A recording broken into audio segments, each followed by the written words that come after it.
शुरू करता हूँ उस रब के नाम के साथ जिसने हमें दी तो बहुत खूबसूरत दुनिया थी, एक बेहतरीन निज़ाम के साथ। लेकिन शहरों में जीने के हमारे तौर तरीके ने इस खूबसूरत दुनिया को तबाही की दहलीज पे ला खड़ा करा।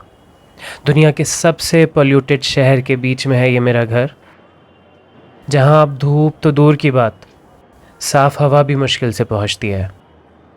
पिछले 20-25 साल में बहुत तेज़ी से लोग दुनिया भर में खेती बाड़ी छोड़ के शहरों की तरफ आए। जब शहरों में जगह कम पड़ने लगी तो शहर वर्टिकली ग्रो करना शुरू हो गए। बनती हुई हर अगली इमारत पिछली इमारत की धूप, हवा और आसमान ढकती चली गई। शहरों में अब पीने की पानी की कमी हो गई है और एक कंपटीशन सा शुरू हो गया है कि कौन इस लिमिटेड पानी को ज़्यादा से ज़्यादा खींच के अपने घरों तक ला सके। पिछले 20 सालों में जब से हमारे हाथ में ये मोबाइल आया और हमारे घरों में इंटरनेट आया, ये मोबाइल सुबह शाम दिन रात हमें यही एहसास दिलाता रहता है कि जो भी हमारे पास है वो कम है। फिर क्या, पूरी दुनिया जैसे बावली सी हो गई ज़्यादा से ज़्यादा सामान जमा करने के लिए, और उसी के लिए हम जीने लगे।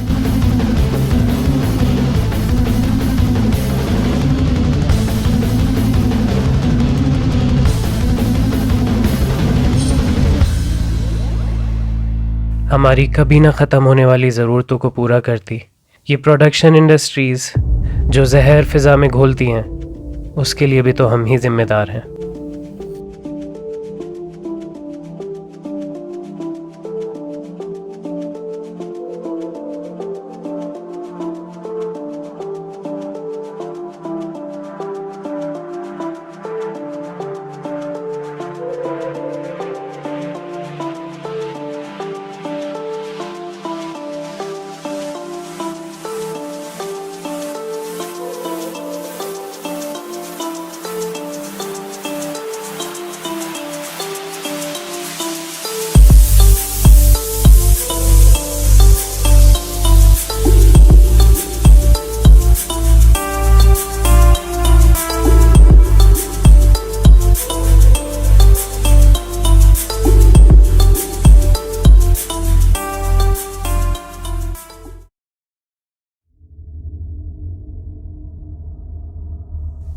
अल्लाह ने लाखों करोड़ों मखलूक़ात बनाई,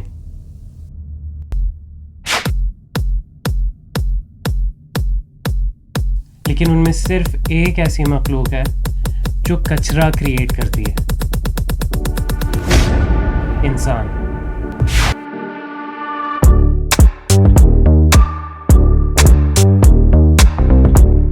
हम कूड़ा बनाते हैं, बहुत ज़्यादा बनाते हैं।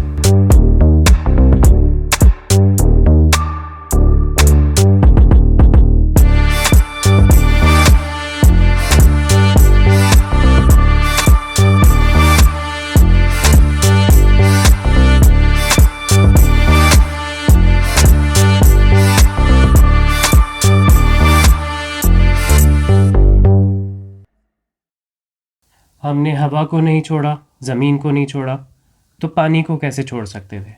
सदियों से इंसानी सिविलाइजेशंस नदियों के किनारे अपनी बस्तियां बसाती आ रही हैं। अल्लाह ताला ने एक सिस्टम बनाया, हमें नदियों में पीने का पानी दिया, जिससे लाइफ मुमकिन होती है।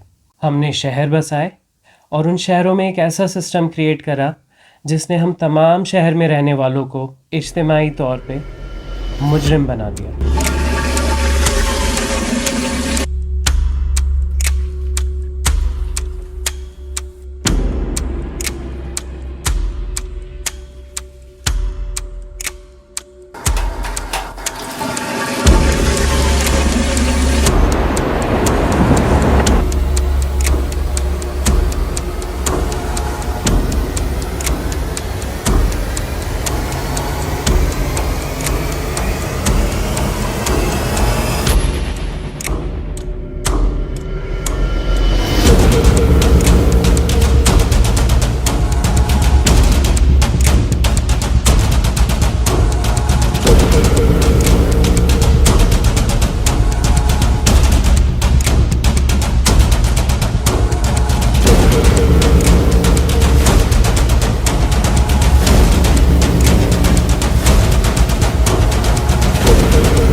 इस तबाही की तरफ जाती दुनिया में हमारी आने वाली जनरेशन्स का क्या होगा, ये सोच के डर लगता है। खैर अभी बच्चे पैदा भी नहीं हुए थे कि आ चुका था उनका सबसे बड़ा दुश्मन।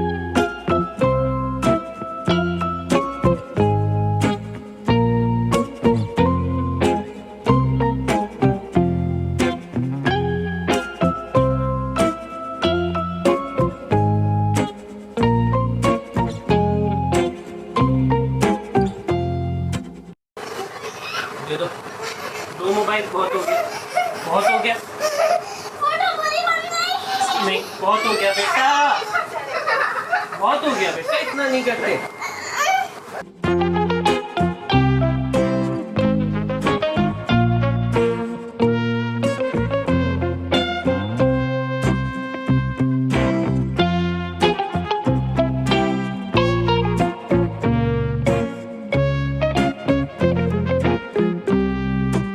इन शहरों के शोरगुल में ना तो हमें वार्निंग्स सुनाई देती हैं और ना ही वो वार्निंग्स दिखाई देती हैं इस धुएं में। या जिस पानी से आपकी सब्जियां सींची जाती हैं उसमें अगर लेड हो, मरकरी हो, एल्यूमिनियम हो, क्रोमियम हो और इसका आप रेगुलर कंजम्पशन करते हो, रेगुलर इनको खाते हैं, अपने शरीर के भीतर लेते हैं, तो आपके शरीर के किसी हिस्से पर ये बहुत बुरा असर डालता है। आप चिकन खाते हैं तो आज ये खबर आपके लिए है, क्योंकि centre for science and environment ने दावा किया है कि दिल्ली में बिक रहे चिकन को जल्दी बड़ा करने के लिए बड़ी मात्रा में एंटीबायोटिक दवाओं का इस्तेमाल हो रहा है, जिसका असर हमारे शरीर पर पड़ रहा है। मिलावटी सिंथेटिक दूध बनाकर आपके घरों तक पहुंचाया जा रहा है। हमारे देखते ही देखते इस शख्स ने बगल में रखे ग्लूकोज के पानी में पहले अपने हाथ धोए और फिर वो पूरा ग्लूकोज वाला पानी तेल और डिटर्जेंट वाले गाढ़े मिक्सचर में मिला दिया। इसके बाद इस नकली दूध को छाना जाता है और फिर वो आपके घरों तक पहुंचने के लिए तैयार हो जाता है। शहरों में रहकर दुनिया की तबाही में रोज कंट्रीब्यूट करने की शर्मिंदगी, इस शहरी जिंदगी से खुद को होते हुए नुकसानों की फिक्र, और हम लोगों ने लिया अपनी जिंदगी का सबसे मुश्किल फैसला।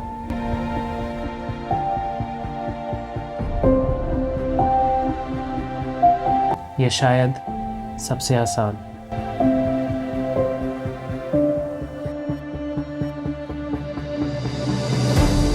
तो चलिए हमारे साथ इस सफर में, जहां हम कहेंगे अलविदा दिल्ली शहर को।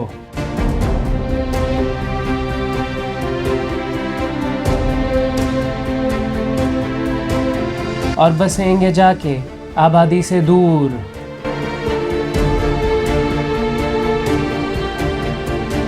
बनाएंगे एक छोटा सा घर और रखेंगे कम से कम ज़रूरत का सामान। बनाएंगे खाद अपने किचन, जानवरों और ख़ुद के वेस्ट से, और सीखेंगे ऑर्गेनिक फार्मिंग।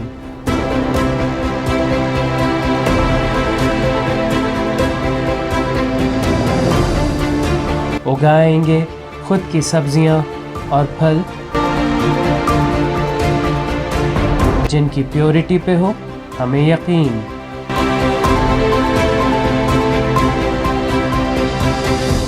और जोड़ेंगे रिश्ता जानवरों के साथ।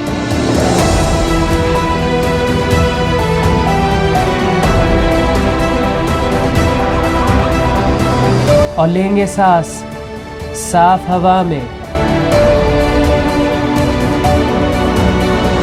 और करेंगे तारीफ अल्लाह की कुदरत की, और जिएंगे उस कुदरत के मुताबिक एक हेल्दी लाइफस्टाइल।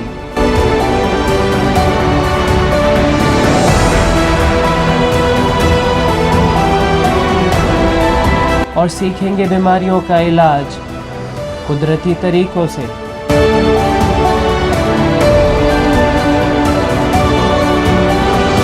और लगाएंगे पेड़ ताकि जब हम कहें अलविदा इस खूबसूरत दुनिया को, तो छोड़ के जाएं इसे बेहतर उससे कि जैसा हमने इसे पाया था।